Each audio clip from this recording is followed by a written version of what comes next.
Entitled family arrives late to the restaurant, demands Wi-Fi, and insults my great-grandparent. They end up paying 20 times the price on the menu. This took place a couple of years ago when I was 17 and I used to spend part of my summers helping in my grandma's restaurant. The restaurant was located on the bottom floor of our family house in a little village, 30 inhabitants, and my great-grandparents, the parents of my mom's mom, lived on the upper floor. In the restaurant, my great-grandmother and my grandma were in charge of cooking, and my great-grandparent and granddad were in charge of attending the tables. It was kind of small, as it had like 8 tables of 4 on the inside, and we could seat another 2 outside if the weather was good. As the restaurant also served as a bar, it was filled with locals, and as many of them were retired, they used to spend the whole day playing cards and drinking beer and wine. So although it was a small location in summer, it usually was full of people. Also, please have in mind that my great-grandparents founded this restaurant in the year 1941, therefore it was well known and had a good reputation among the locals. I'm also proud to say that my great-grandparents were very loved in their community, as they really were great people. Although it was quite a remote place, in summer we used to get like 4 or 5 groups of tourists per week, and the rule was that my brother and I were in charge of serving their tables, as we were the only ones who knew any other language than Spanish. Our opening hours at the time were from 12 to 10:30, but the kitchen was only open from 1 o'clock to 3 o'clock, and from 6:30 to 9 o'clock. We only served one menu, composed by a starter, 2 main dishes, dessert, and cider or water. 10 euros. So, now the story. For convenience, I will use the following abbreviations. EM is entitled mother, EF entitled father, SK spoiled kid, 7 years old, GGP great grandpa, M me. It was around 4 o'clock, therefore most of the customers had finished eating and were chatting over a cup of coffee or some liquor. My grandparents and great-grandparents were still eating as they waited until everyone was finished. Therefore my brother and I were in charge of serving the tables, just in case anyone wanted something else to drink. Suddenly we hear a car outside, and I can hear a woman loudly speaking in English as soon as they enter. This happens. Entitled mother: "We would like to have a table. X from the Y Hotel told us this was a great place to eat." Me: "I'm sorry ma'am, but the kitchen is already closed as it's kinda late." Entitled mother: "Yes, it's late because we got lost on these damned roads. Is it so difficult to put proper signals? Also, we have a little kid that is hungry." Me: "Oh, I'm sorry to hear that. Let me check if I can do something for you." I then went inside and explained the situation to my grandma, who told me to attend to them as everything was already prepared and it would just be heating the food. Entitled mother: "Well, are you going to give us a table or not? If the kitchen is closed, how is it that those people are eating?" Points at my grandpa's. At the moment, I thought she was behaving like that because she was kinda hungry, and I wasn't really used to dealing with rude people, as the majority of tourists used to be really respectful. Me: "Well, those are the owners, so they can eat whenever they want." I said this while laughing a bit.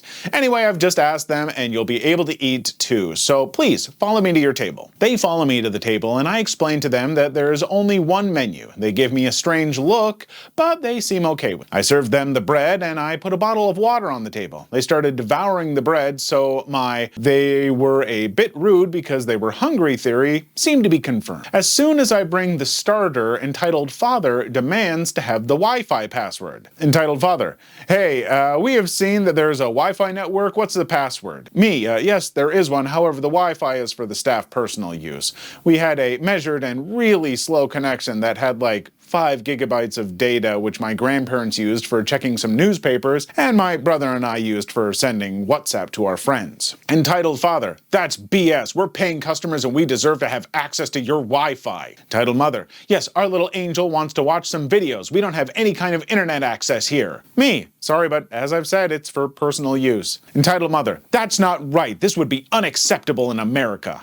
Me: "Well, I'm sorry to inform you that we are not in America." The entitled mother tells something to the spoiled kid, and then he starts running around the restaurant, stomping his feet and shouting. My great-grandparent comes to me and asks me what's happening. I explain the whole situation to him, and he asks me to please translate what he's going to say. Great-grandpa: "Please, lady, control your child, or I will have to ask you 3 to leave." Entitled mother: "Don't you dare tell me how to raise my child, you dinosaur." entitled father. "Don't get close to my child, you old creep." By this point, everyone is of course looking with disbelief at these morons. I doubt for a sec, but translate all of this to great-grandpa expecting a not really nice reaction. Instead of saying anything, he slowly turns around and asks two men who are sitting on a table to take the whole family out of his restaurant. I proceed to explain to the family that if they don't get out, those two men, who also happen to be two guardia civiles, like rural police forces, would be taking them out. They don't seem to believe that those two were policemen, and they refused to leave until we served them. Finally, both men stood up, showed their plaques, and asked them, in their best English, to leave. Entitled mother, father, and spoiled kid finally stand up and leave. However, as they were leaving, the policemen realized that they had parked in front of our garage, blocking it in a zone signaled as a no parking zone. So they decided to ask for their rental car papers while taking a couple of photos and giving them a €200 fine for blocking a private property garage. Okay, this ended up being far longer than I expected. On my behalf, I have to say that I have family in the USA and that all Americans I've met in the USA are really nice people, so please don't take this as an American bashing post. Don't worry, we all know here in America that there are two types of Americans. There are just the polite, good, sometimes maybe even overly friendly Americans, reasonable people, and we enjoy them. And then there are these kind of Americans. But I'm willing to bet that there are these kind of people in just about any country. It's just people who are full of themselves and think that the world revolves around them and everyone else are just NPCs to cater to their lives, not realizing that they are just the worst main characters in a story that no one would want to read. Yeah, no, those people sound absolutely awful. And especially, like, if a restaurant is some big chain restaurant, I don't know, maybe rules are different. But if you go into, like, a smaller, privately owned little restaurant, you know, just a simple little establishment, be nice. Don't be demanding and weird about stuff, especially Wi-Fi. You know, especially if you're not in America and you're in a really rural place, or even if you are in a rural place in America. Like, Wi-Fi and internet are not equal everywhere. Not everyone has just all the free internet to give you all the time, you know. Don't be demanding. And even if you are in a place that should have good internet, don't be demanding about that stuff. Not everyone wants you on their networks. Not every restaurant is providing you with Wi-Fi and all that stuff. My gosh, it's weird how much people think that Wi-Fi is like their God-given right now and stuff. Because I've encountered that in some businesses, and it's weird. The candidate I had to interview for this week was my high school bully. I work for a fairly large company in the tech industry. I've worked there for about 5 years now, and I have a fairly high-up role in management. Over the last few weeks, I got roped into helping build a new team within the company and was assigned to do multiple interviews. This was fairly short notice for me, so my job was only to do the interview and give my impressions of the candidate and the results of the interview. The company is also just back to doing in-person interviews, so the process is even more wonky as of now. When I received the list of candidates for the day, I saw the name of a man we'll call Brad. It had been over 15 years since I'd last seen him, but I could never forget the face of the man who made my high school years a living hell.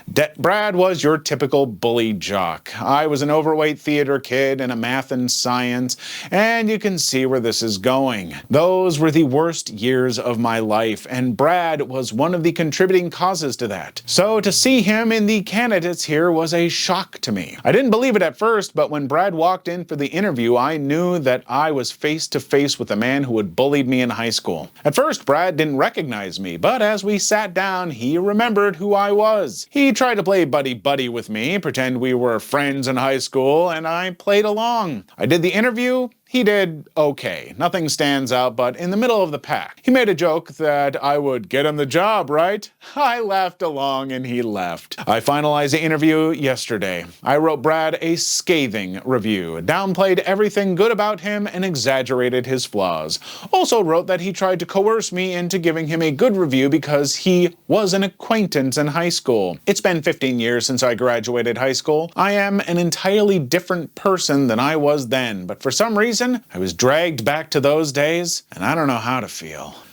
So I will say, I think a lot of bullies can get better out of high school. I've actually even met some people that, not to me, but to others could be considered, you know, they were kind of bullies or jerks in high school, who are just genuinely way better people now because maybe they were dealing with stuff at home.